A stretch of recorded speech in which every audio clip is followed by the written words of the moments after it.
নাটোরের সিংড়ায় বাস ও মোটরসাইকেল সংঘর্ষে 2 জন, চট্টগ্রামের ফটিকছড়িতে বিআরটিসি বাস, সিএনজি ও মোটরসাইকেলে ত্রিমুখী সংঘর্ষে 2 জন, চট্টগ্রামের বাঁশখালীতে পিকআপ ও সিএনজি সংঘর্ষে 2 জন, জয়পুরহাটে ট্রাকের ধাক্কায় 2 মোটরসাইকেল আরোহী ও পটুয়াখালীর কুয়াকাটায় মোটরসাইকেল সংঘর্ষে 1 জন নিহত হয়েছেন।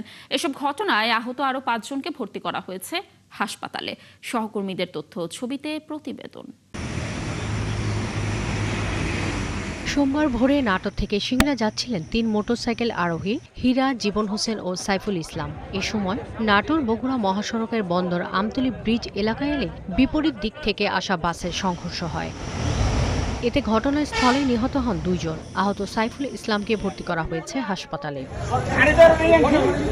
এদিকে চট্টগ্রাম খাগড়াছড়ি আঞ্চলিক মহাসড়কের ফটিকছড়িতে বিআরটিসি বাস, সিএনজি অটোরিকশা ও মোটরসাইকেলের ত্রিমুখী সংঘর্ষ হয়। এতে মোটরসাইকেল আরোহী শাহজালাল ও তার ছেলে আরিফ ঘটনাস্থলে নিহত হন। এ সময় ক্ষুব্ধ জনতা বাসে আগুন ধরিয়ে দিলে এলাকায় উত্তেজনা ছড়িয়ে পড়ে।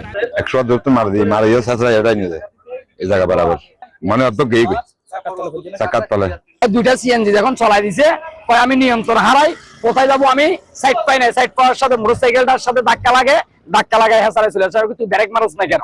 আমি ব্রেক মারছি, ব্রেক হয় নাই।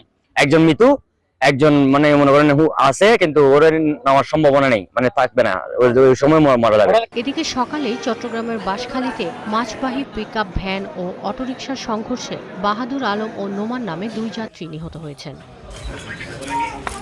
সোমবার সকালে পটুয়াখালীর কলাপাড়ায় কুয়াকাটার বাইক চালিয়ে লেম্বুছড়া সৈকতে যাওয়ার পথে মাঝবাড়ি এলাকায় মোটরসাইকেল সড়কের পাশে ছিটকে ঘটনাস্থলে নিহত হন পর্যটক জিশান।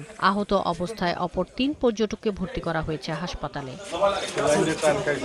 এছাড়া জয়পুরহাটের খেতলারে খড়িকাটা এলাকায় ট্রাকের সাথে মোটরসাইকেল সংঘর্ষে 1 নারী সহ 2 মোটরসাইকেল আরোহী ঘটনাস্থলেই মারা যান। শাকিলা শম্পা, ৭১।